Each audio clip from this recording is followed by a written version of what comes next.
Barcelona is a city that breaks the rules of architecture.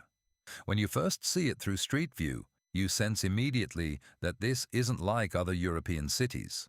The streets curve in ways they shouldn't. The buildings have organic shapes, patterns that look like they grew rather than were built. This is Gaudí's city, and even where Gaudí didn't build, his influence shapes how you see Barcelona. The Gothic Quarter is medieval. Narrow streets so tight that sunlight barely reaches the ground. Buildings leaning slightly as if tired from standing for 800 years. Stone worn smooth by centuries of feet. This is where Barcelona started. A Roman settlement, a medieval fortress. The narrow passages evolved organically as people needed to live close together for protection. Now they're a maze. You turn a corner and discover a hidden square you didn't know existed. A cafe tucked into an ancient doorway. A cathedral rising up unexpectedly. Walking through the Gothic Quarter feels like walking through time. The architecture isn't preserved like a museum. It's lived in. People have apartments in buildings that are 700 years old. They buy groceries in shops that have been there for decades. Kids play in squares where their grandparents played. It's not performative. It's just how life continues. The cathedral sits in the heart of it all. Cathédrale de la Seu, Gothic, enormous, built over centuries. The facade is intricate, carved stone, pointed arches, gargoyles, all the Gothic details. But inside, there's a cloister, a quiet garden surrounded by columns, water, trees. It's a space of peace in the middle of the crowded city, a place to breathe. Rising above Barcelona from the north is Park Güell, Gaudí's masterpiece, built in the early 1900s. Unlike anything else in architecture, organic shapes, curved benches, mosaic tiles in colors that seem impossible. The park breaks every rule. Straight lines are almost absent. Everything curves, everything flows. It's as if Gaudí looked at nature and decided to interpret it in architecture. The result is surreal. Walking through it, you're not sure if you're in a park or inside a building or somewhere that's both. From Park Güell, you see Barcelona spread out below. The city and the sea. The scale becomes visible. The city is much larger than the Gothic Quarter. It spreads, it grows. Modern Barcelona surrounds medieval Barcelona. They coexist. The Sagrada Família is Gaudí's other masterpiece, a basilica.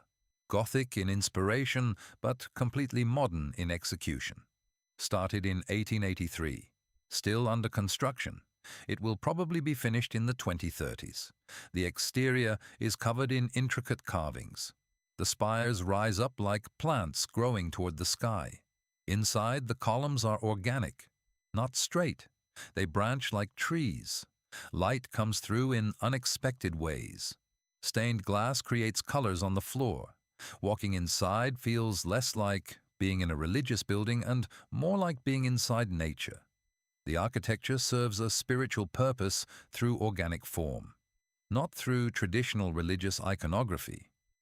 La Rambla is Barcelona's great boulevard, a wide street filled with people, street performers, shops, cafes. It connects the Gothic Quarter to the waterfront. Walking down La Rambla, you feel the energy of the city. It's crowded, it's alive, it's modern Barcelona. The street was created in the late 1800s as Barcelona modernized. It's a statement of expansion and openness, very different from the tight medieval streets. The waterfront, where La Rambla ends, is the Mediterranean. The sea. Barcelona is a Mediterranean city. The light is different here, warmer. The water reflects it. The history of Barcelona is maritime, trade, empire. The waterfront now has modern buildings, museums, restaurants. But the water itself is ancient. The same sea that brought Romans and Moors and explorers. Montjuïc is a hill on the southern edge of Barcelona. It has museums, gardens, defensive fortifications. From up there, you see Barcelona in full context. The city below, the sea beyond, the mountains further back. Perspective. The hill was important militarily. Different powers controlled it at different times. Now it's a cultural center, art museums, theaters. It's where Barcelona goes to think, to create, to experience beauty on a larger scale. The neighborhoods beyond the tourist center are where real Barcelona lives. Gracia, Sant Antoni, Poble Sec. These are residential neighborhoods with their own identity. Local shops, neighborhood cafes where tourists rarely go, children playing in squares, laundry hanging between buildings. This is how most of Barcelona's residents actually live. Not in the Gothic Quarter, not visiting Park Güell, but in these quieter, less photogenic neighborhoods. The food culture is serious. Catalan cuisine, seafood, jamon, patatas bravas, tapas. There's a ritual to eating here. Markets filled with produce, restaurants where people sit for hours. Food isn't just fuel, it's culture. It's social. The language is interesting. Catalan, not Spanish. It's a different language altogether. You hear it in the streets, on signs. It's part of Barcelona's identity, a separate culture within Spain. Distinct, proud. The beaches exist too. Sandy, Mediterranean. People swim in the sea, sunbathe. It's a different Barcelona from the Gothic Quarter. More modern, more relaxed, but still part of the city's character. What makes Barcelona remarkable is how it accommodates contradiction. Medieval and modern coexist. Gaudí's organic curves next to straight grid-patterned streets. Intense tourism next to authentic neighborhoods. The sea next to mountains. Religious architecture next to secular modern buildings. The city doesn't try to reconcile these contradictions. It just includes them all. That's what makes it feel real. That's what makes it Barcelona.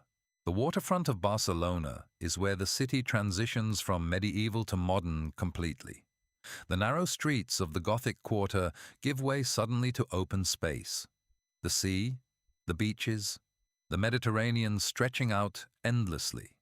Walking from the Gothic Quarter toward the water, you pass through plazas that open up. Streets become wider. The light changes. It's less claustrophobic, more hopeful somehow. The transformation happens gradually but completely. By the time you reach the waterfront, you're in a different Barcelona, a different sensibility. The beaches are sandy, real. People swim in the Mediterranean, sunbathe, play. There's a relaxation here that contrasts sharply with the intensity of the Gothic Quarter. The water is blue, sometimes murky, sometimes clear. It reflects the sky, the weather, the time of day. Early morning it's calm. Afternoon it gets busier. Evening it becomes golden. The light transforms everything. The Barcelona waterfront was redesigned for the 1992 Olympics. Large public spaces were created. Beaches were cleaned and renovated. Modern buildings were built. It's intentional urban planning. But somehow it doesn't feel artificial. The sea makes everything feel real. The water doesn't care about human plans. It's just there, ancient, indifferent, powerful. The people on the beaches are international. You hear dozens of languages: German, French, English, Chinese, Spanish, Catalan. It's democratic somehow. The beach doesn't care who you are. You can sit on it, swim in it, walk along it. It's free. It's public. That's remarkable in a major city. The promenade along the water, La Rambla del Mar, connects the Gothic Quarter directly to the waterfront. It's a bridge between old Barcelona and new Barcelona, between medieval and modern. Walking across it, you feel the shift. The Mediterranean breeze, the sound of water, the smell of salt. The restaurants along the waterfront serve seafood: gambas, calamares, pulpo, fish. The tradition of fishing runs deep in Barcelona. The sea provided food for centuries. Now it provides tourism and recreation. But the fishing boats still exist, still operate.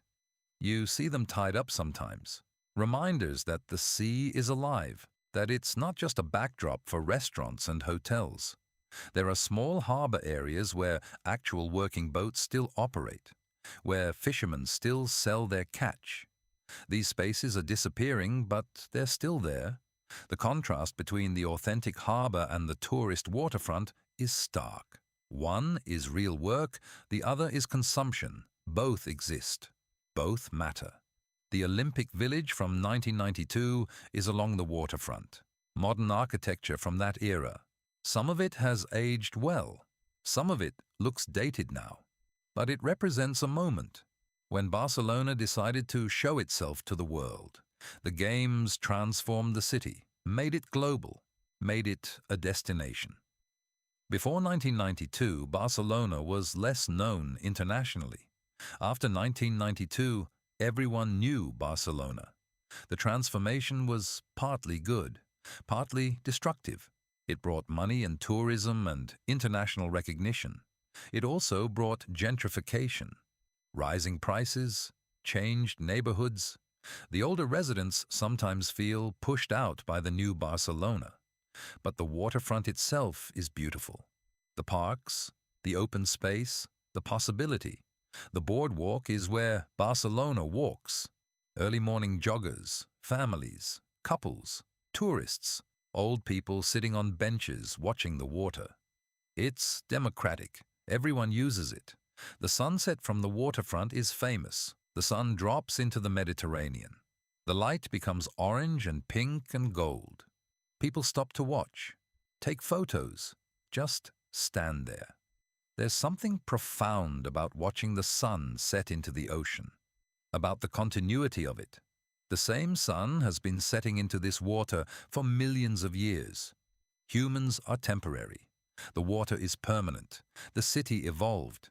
The architecture changed. The people changed. But the water keeps doing what it's always done. That's humbling. The night waterfront is different. Lights reflect on the water.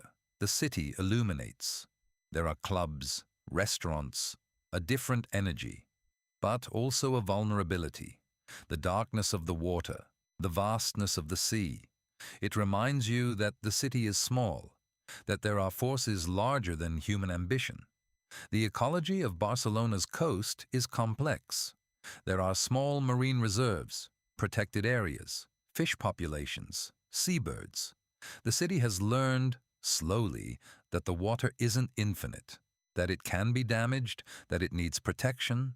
The beaches get cleaned regularly. There are rules about fishing, regulations about pollution, but there's also tension. Tourism creates waste. Development destroys habitats. It's a constant negotiation between using the coast and preserving it. The fishing industry is declining. Fewer boats, fewer people making their living from the sea. It's a loss, a tradition ending, but it's also inevitable. The economy has changed. The world has changed. The sea remains. The Barcelona coastline continues north and south beyond the city. Rocky areas, pine trees, small towns, villages. If you move away from the tourist beaches, the coast gets wilder, more natural, less controlled. It's there that you understand Barcelona's relationship with the water better. Not the managed beaches, but the raw coast, the rocks, the waves, the authentic interface between land and sea. Some neighborhoods literally sit on the water. Buildings built right up to the edge. Windows looking out at the sea. Living with the water as a neighbor. It changes everything. Changes the rhythm of life, the sound, the smell, the way light comes through. People who live by the water are shaped by it. The Barcelona waterfront is where the city opens, where it breathes, where it remembers that it's on a coast. That water is more fundamental than architecture. That the sea was here first, will be here last. It's a place of beauty and contradiction, modern and ancient, controlled and wild, tourist and authentic, all of it existing simultaneously. That's what makes it real.